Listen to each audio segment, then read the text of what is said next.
You've heard for years that the American welfare state is unsustainable. Now, some new numbers bear that out. Here's correspondent Doug McKelway.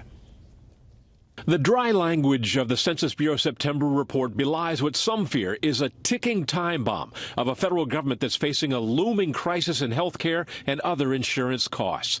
It finds that 37.3% of Americans now get their health insurance from the government, a number that's driven in part by Obamacare's expansion of Medicare and Medicaid and by the aging of the baby boomers. As with any generation, as they get older, they get sicker and incur more costs. The amount of resources that are already committed to public insurance is very, very high and growing. And as the population ages and you have more people going into Medicare and Medicaid, we're on the verge of a cost explosion for the federal government. It's not just Medicaid, estimated at $574 billion in 2016, or Medicare, $692 billion. Social Security ranked highest among entitlements at $910 billion.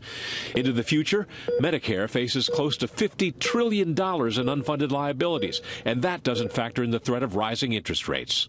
Right now, under current projections, given very low interest rates, we're already on track for interest on the debt to surpass what we spend on national defense. The federal government funds an increasing array of other insurance programs, $3 trillion in loan guarantees for banks who lend money to other countries. If a foreign borrower defaults, U.S. taxpayers get stuck with the bill.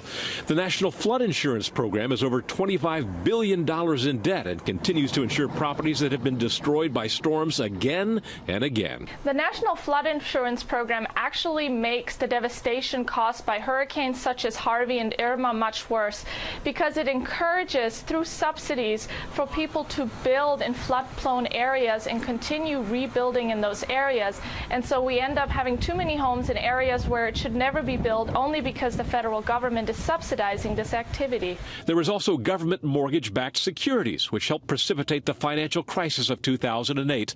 The programs still exist. And then there is the moral hazard associated with all these government insurance programs, whether it's the precarious condition of one's own body or the precarious condition of one's seaside home.